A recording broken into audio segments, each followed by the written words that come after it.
तो hello guys, फिर से आ गए नई वीडियो में। जैसे कि हमने पार्ट 2 तक बनाया था ब्रह्म राक्षस के बारे में, तो इस बार है पार्ट 3 या ये लास्ट पार्ट है। तो मैंने जहाँ तक बताया कि वो पढ़ रहा था वो किताब संस्कृत का, तो किताब जैसे ही पढ़ रहा था पीछे से भी आवाज़ आ रहा था उसी के जैसा भारी आवाज़ में। तो वो लोग दोनों बोलता है कि अरे यार पीछे से कौन बोल रहा है, जाके देखते हैं। तो वो लोग जैसे ही जाके देखता है तो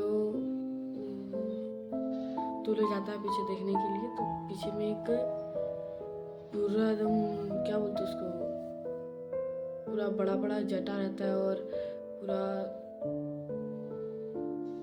तो जटाधारी। और क्या रहता है वहाँ, एक साधु के भेष में एक कोई बड़ा सा आदमी बैठा हुआ रहता है। तो लोग दोनों जैसे देखते हैं वो लोग डर के एकदम सीधा भागता है, एकदम नॉन स्टॉप भागता है। भागते भागते वो लोग थर्ड फ्लोर में पहुँचता है। थर्ड फ्लोर इतना स्पीड वो लोग भागता है कि गिर बजड़ के एकदम मुँह हाथ तोड़ लेता है, तब वो रुक नहीं रहा था। इतना स्पीड भाग रहा था कि कोई उसको खींच के ले जा रहा है उसे। तो उसे भागते भागते वो पहुंच गया एक बेसमेंट में पहुंच गया। तो सबसे नीचे वाला कमरा में पहुंच गया। तो नीचे वाले कमरा में तो पूरा अंधेरा था। तो अजीत ने अपनी लाइट का मोबाइल का फ्लैश जलाया। तो फ्लैश जला के तो देख रहा है कि मेरे सामने कहीं भी सोनू नहीं है। तो सोनू बोला क्या, सोनू फिर उसका पीछे से कोई हाथ रखता है।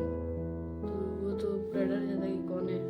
तो फिर देखता है कि अरे यार पीछे तो सोनू है। तो सोनू फिर क्या करता है, लोग दोनों हाथ पकड़ के, तो सोनू का घर रहता है। तो सोनू बोलता है कि अरे यार चलो न, पीछे साइड है एक दीवार टाइप का, इतना हम टाप सकते हो दीवार को, पीछे बैकयार्ड है।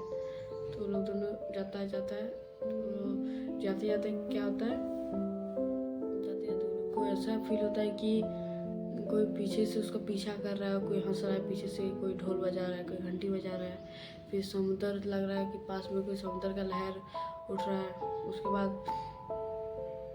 ऐसे ही होता है, दो लोग पूरा डर जाता है। फिर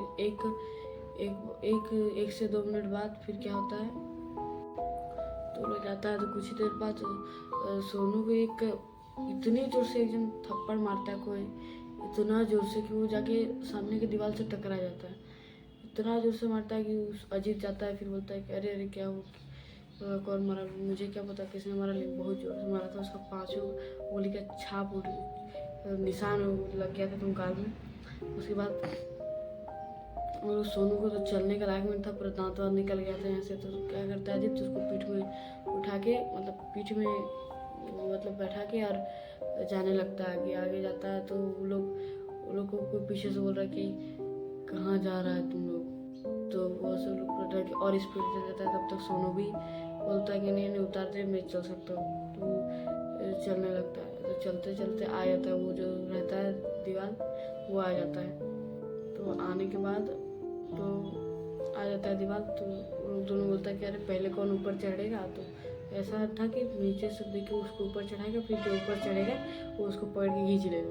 तो वो लोग क्या करता है, जाता है।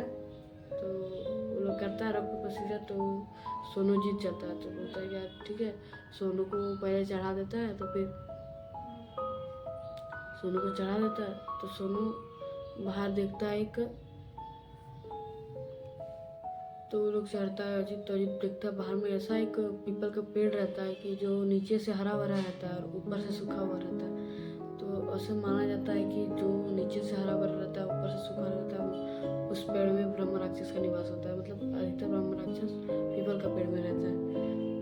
तो अजीत तो देखता ही रहता है। तो उसको फिर याद आता है कि अरे यार नीचे तो सोनू ऊपर चढ़ा था। तो नीचे बोला कि अरे यार नीचे तो अजीत भी है, चलो अजीत को भी लेना पड़ेगा, मतलब खींचना पड़ेगा। तो अजीत देखता है कि अरे यार वो तो ऊपर चढ़ गया, तो मैं किसका हाथ पकड़ के हूँ। जैसे ही वो ऊपर से सोनू हाथ बढ़ाता है तो अजीत को कोई खींच के ले जाता है अंदर, जहाँ बैकग्राउंड क्या बोलते हैं ग्राउंड फ्लोर था, वहाँ से कोई खींच के ले जाता है। वहाँ से क्या बोलते हैं उसको, बेसमेंट से कोई खींच के अंदर तरफ ले जाता है। तो वो डर के कूद देता है, बैकयार्ड से चढ़ के वो जाता है। फर्स्ट फ्लोर में रहते थे सोनू के भैया। तो सोनू के भैया बोले थे अरे तुम लोग को मना किए थे, चढ़ गया फिर वहाँ जाके छत, फोर्थ फ्लोर क्यों गया। तो फिर बोलता है कि चलो मैं देखता हूँ क्या हुआ है। तो लोग आता है फिर इधर बेसमेंट तरफ आता है। तो बेसमेंट की तरफ आके इसको एक जो रहते हैं सोनू के भैया बोलते हैं सोनू को क्या कि लो मैं एक तुमको देता हूँ, तुम बस वो श्लोक पढ़ते जाओ और वो पीपल के पेड़ के ऊपर दे दे के पढ़ना। तो वो बोलता है कि वो ब्रह्म राक्षस को तो बस में नहीं किया जा सकता, लेकिन कुछ देर के लिए उसको शांत किया जा सकता है। तो वो बोले कि अच्छा ठीक है, मैं ये श्लोक पढ़ता हूँ, आप जाइए तब तक खोजिए अजीत को। तो वो जैसे खोलता है, छोटी सी पेज में लिखा हुआ पेज खोलता है तो देखता है कि अरे यार ये तो संस्कृत में लिखा हुआ है, मुझे तो संस्कृत पढ़ना आता ही नहीं। तो फिर वो ऐसे देखता रहता है। तो उधर से भैया बोलते हैं सोनू के भैया कि अरे यार पढ़ो ना, क्या कर रहा है तुम, हम जाएंगे वो हमको मार देगा। तो बोलते क्या भैया मुझे संस्कृत पढ़ना नहीं आता। अरे तब आया उसका भैया प्रॉपर पढ़ के बताया कि प्रॉपर पढ़ के मतलब याद करवाए उस टाइम 2 बार पढ़ के सुना दिए। तो बोला कि यही पढ़ते रहना, मैं जब तक नहीं आऊँगा। वो गया तो पूरा खोजा तो पाया पूरा एकदम मतलब पूरा घायल अवस्था में पाया उसको, अजीत को। तो अजीत को उठा के ले गया, सेकेंड फ्लोर दोनों रहते थे। तो उसको जाकर पट्टी वट्टी किया, फिर रखा उसको।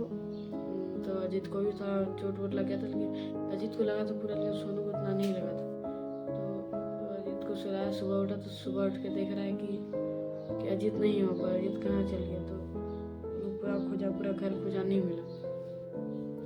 पुलिस आया, पूरा शाम हो गया, पूरा पुलिस पूरा गांव में छान मारा, नहीं मिला।